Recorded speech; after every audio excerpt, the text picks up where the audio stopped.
My family hosted an American exchange student in Slovenia. On his second day, he proudly announced he'd done extensive research on our country. He then asked, "So, when are we going to Bratislava?" I read it's the capital and it's beautiful. We had to gently explain that Bratislava is the capital of Slovakia. He got defensive, insisting his map app must be broken. For the next week, he kept referring to everything as Slovakian and asked if the reason we separated from the Czech Republic was because we were jealous of Prague's architecture. I was at a business dinner in Seoul with a visiting American executive. Our Korean host was very subtly trying to signal that the executive's proposal was not feasible. The American, completely missing the non-verbal cues and polite deflections, just got louder. Finally, he slammed his hand on the table and said, "Look, just give me a yes or a no. This whole maybe we will see thing is so inefficient. In America, we value directness." You could feel the entire room freeze. Our Korean host just gave a tight smile and said, "Your directness is very American." The deal did not go through. Working in a famous bakery in Lisbon, I watched an American tourist take a bite of a fresh pastel de nata. He chewed thoughtfully for a moment before calling me over. "This is pretty good," he said, "but you know what would make it a 10? A big scoop of peanut butter right in the middle. You guys should really try that. It would be a game changer." The 80-year-old owner, who was standing nearby, looked at the man as if he had just suggested setting fire to the flag. The tourist then asked if we had any Skippy in the back he could use. My Finnish friend invited his American cousin to a traditional sauna. Before they went in, the American asked where the controls for the steam intensity and mood lighting were. My friend explained, "You just throw water on the rocks." Inside, the American refused to take off his swim trunks, saying he didn't want to be indecent. He then proceeded to complain that it was too quiet and asked if they could play some music, suggesting Taylor Swift. He lasted about 3 minutes before running out, yelling that it was a health and safety violation and that OSHA would shut this place down in a heartbeat. During a cultural presentation at a university in New Zealand, a Maori group performed a powerful traditional haka.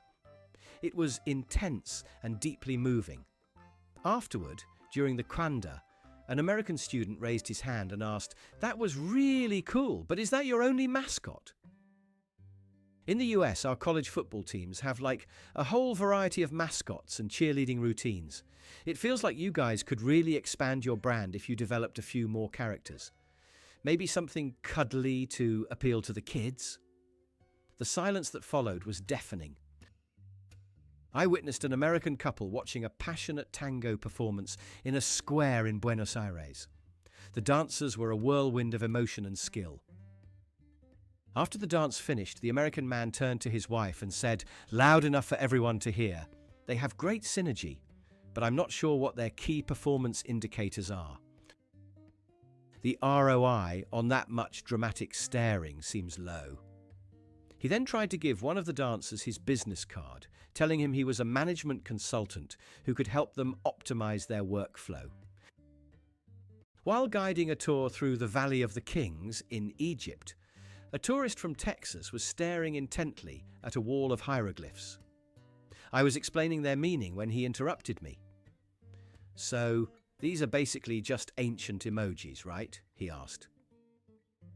I tried to explain it was a complex written language, but he wasn't listening. Okay, I get it," he said, pointing at a symbol. "But which one is the poop emoji? They must have had one, right? It's like a universal concept." He seemed genuinely disappointed when I couldn't point one out. An American engineering student was visiting the Netherlands and was fascinated by the complex system of dikes and canals. A Dutch engineer was explaining the centuries of innovation that went into their water management. The American listened patiently and then said, "You know, a much simpler solution would have been to just build a bunch of giant cork plugs. You could just plug the holes where the ocean comes in. Did you guys ever think of that?" The Dutch engineer just stared at him for a long moment before slowly saying, We will take that under advisement. In my sociology class at a university in Delhi, we were discussing the history of the caste system. An American study abroad student trying to relate said, "Oh, I get it. So it's basically like high school cliques, right? You have the Brahmins, who are like the jocks, and the Dalits are like the nerds or the goths. Yeah, we had that back in Ohio." The professor had to stop the class to explain how his comparison of a system of hereditary social stratification with teenage social groups was not only incorrect, but deeply offensive. My Swedish friend was telling his American visitor about their social safety net, high taxes and government services. The American looked increasingly concerned. He pulled my friend aside with a grave expression and whispered, "Listen, man, you don't have to live like this. I have friends in the States. We can get you out. We can sponsor your green card. You can escape this communist nightmare and come to a free country." My friend had to spend an hour explaining that he was perfectly happy and did not, in fact, need to be rescued from his high standard of living. I was working the front desk at a hotel in Iceland during a winter storm. An American guest came down, furious that his Northern Lights tour was cancelled due to the blizzard. "This is unacceptable," he yelled. "I paid to see the lights. Can't you just, turn them on from here? Or call someone to turn them on? I have a non-refundable ticket. In America, the customer is always right." He could not comprehend that the aurora borealis was a natural phenomenon and not a pre-scheduled light show we could control from the hotel lobby. Overheard in a crowded market in Istanbul, an American tourist was trying to haggle for a lamp. The vendor gave him a price. The American countered with a ridiculously low offer. The vendor politely declined. The American then said, "Look, I'm doing you a favor. This is the free market at work. It's called capitalism. You should be thanking me for teaching you how it works." The vendor, whose family had been merchants in that same market for over 200 years, just sighed and started talking to another customer. A young American backpacker was in a Buddhist temple in Chiang Mai, Thailand. He saw monks meditating and decided to join them. He sat down, pulled out his phone, put on huge headphones and started listening to a podcast at a very audible volume. A monk approached him and gestured for him to be quiet. The American took off his headphones and said, "What? It's a self-help podcast. I'm meditating on how to be a better entrepreneur. Isn't that the whole point of this place? Self-improvement." My cousin in rural Ireland was talking to an American tourist who was tracing his ancestry. The tourist said, "It's so beautiful here, but so tragic. I read all about the potato famine." "It's just crazy that it happened." My cousin nodded sadly. The tourist then continued, "But I have to ask, why didn't they just switch to corn or import some from Mexico? In the US, we have tons of corn. It seems like a massive oversight on their part. They could have just made tortillas." I was on a train in Switzerland, passing through the stunning Alps. An American family was sitting across from me. The teenage son was glued to his phone. His mother said, "Honey, look at the mountains." The son glanced up for a second and said, "They're okay, but the resolution is not as good as my video game, and there's no dragons or anything. It's kind of boring." His father nodded in agreement, adding, "Yeah, and the Wi-Fi on this train is terrible." How can you appreciate nature without being able to post it on Instagram? An American was visiting a historic pub in London that was founded in the 1600s. He ordered a beer and then complained to the bartender that it wasn't cold enough. "Can you put some ice in it?" he asked. The bartender politely explained that they don't typically put ice in ale. The American scoffed. "That's your problem right there. You guys have been making beer for centuries and you never figured out that it's better cold. We figured that out in a day. It's called innovation. You should write that down." At a memorial site for the Berlin Wall, I saw an American tourist taking a selfie while laughing. A German man standing nearby looked upset and said something to him in German. The American turned to his friend and said, "I don't know what he's so mad about. It's just a wall.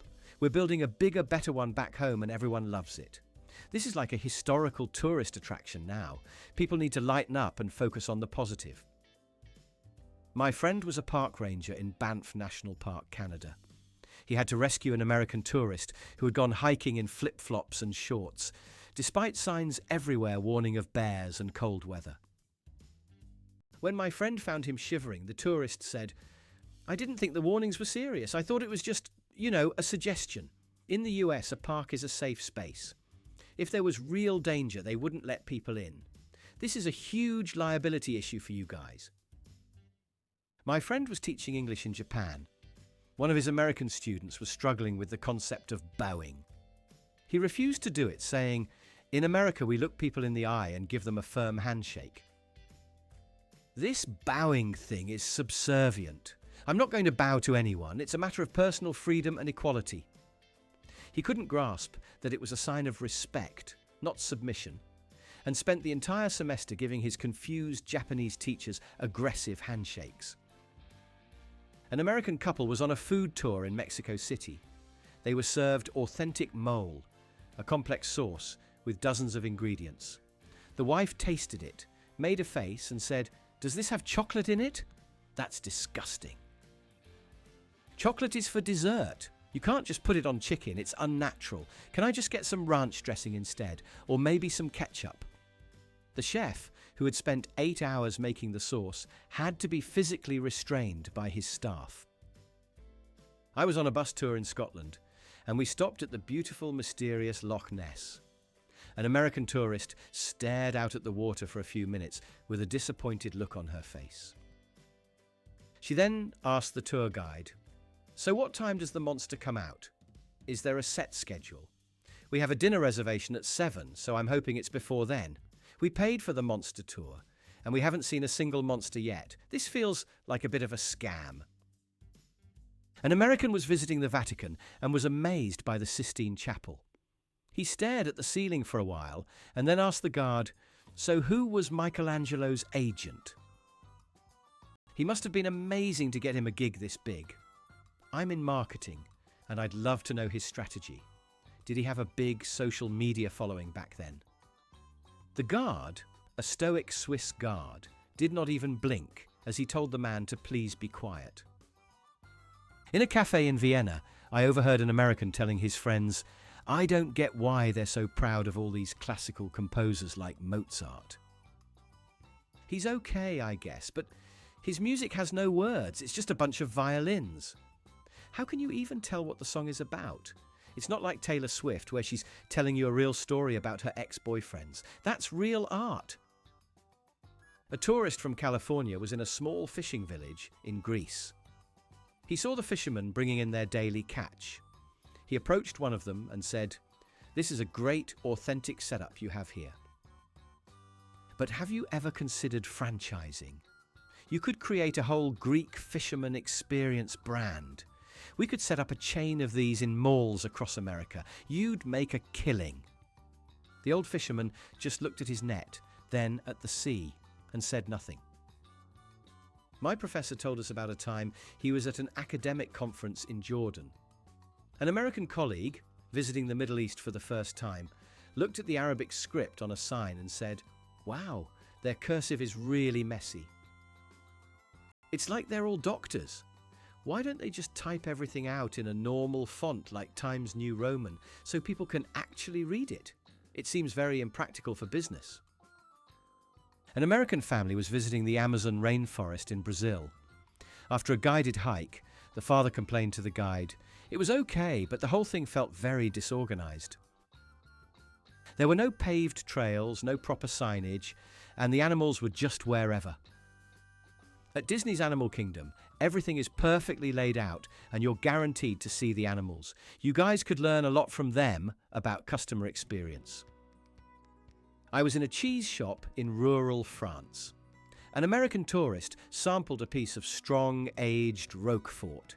He immediately recoiled and exclaimed, "Whoa, this cheese is expired. It's got mold all over it. You shouldn't be selling this. It's a health hazard. I'm going to have to report you to the FDA." He then demanded a refund for the free sample he had just eaten. An American student in my Italian history class in Florence was confused about the Medici family. "So, let me get this straight," he said to the professor. The Medicis were like the Kardashians of their time. They were super rich and famous for no real reason, and they sponsored a bunch of artists to make them look good. It's basically the same thing, right? The professor just put his head in his hands. A tourist was visiting the DMZ between North and South Korea.